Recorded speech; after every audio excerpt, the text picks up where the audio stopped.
I'm going to show you my favorite move that targets the piriformis muscle and helps with sciatic pain.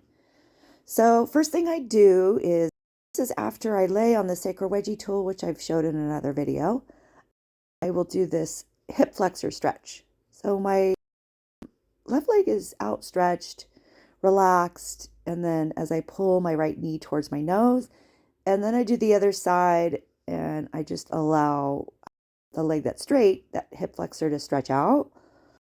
If they're really tight, which as an amputee, they're very tight a lot of times. I can even do that a couple times.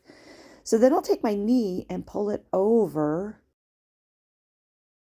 towards the floor. I only go as far as I feel a stretch. So I don't want to cause pain. I can even relax, do that a couple times, and I'll hold it for like 20 to 30 seconds, and I'll feel that stretch up the back. And then I'll do the other side. So I had chronic sciatica pain for 15 years. Down my good side, I am an above the knee leg amputee. And I have a daily routine that I do to stay healthy and active and out of that chronic pain cycle.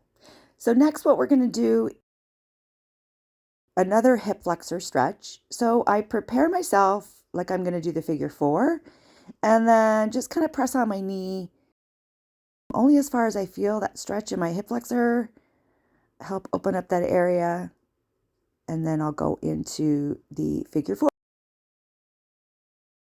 I am very tight on this side, so I don't have a lot of flexibility, as you can see. Ankles on my thigh, almost to my knee, and I just pull behind the thigh, bring that knee towards my nose, only until I feel a stretch going down the left leg, and you'll feel it into your piriformis, which is a common cause for sciatica nerve pain. That tight piriformis squeezes on that sciatic nerve. I grab the ankle and I just allow my legs to fall to the side. So I'm going to feel that stretch all the way up the back, down the left side. But the key here is I'm going to move. It's very subtle. You might not even see it. I can take my bottom leg and press into my ankle to create tension, and I'll get a whole new stretch. Or I can kind of scooch my foot outward, either up towards my head or out away from my body, and I'll feel a stretch.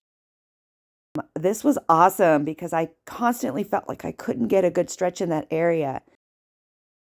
Once I started kind of sliding my foot around and pressing into my ankle, I could feel that I hit the spot.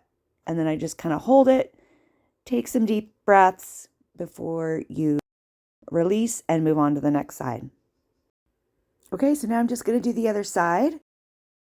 I'm going to take my right leg into a figure 4 and set my ankle on the top of my thigh. Now this is my prosthetic side, so it's going to look a little different, but I always make sure that I do both sides. And I just kind of have figured out how to get that stretch and put my leg where it needs to be. I'm just gently bringing my left knee towards my nose, and I feel the stretch down the right side. And then I allow my foot to come down to the floor. Definitely more mobile on this side. And then once again, when I get there, I'm going to take my bottom leg and press into that ankle.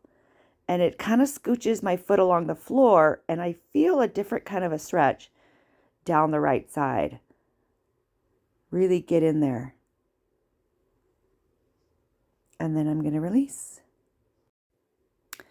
So this is my nightly routine.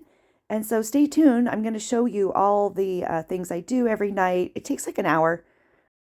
And it's how I stay healthy and active and out of that chronic pain cycle.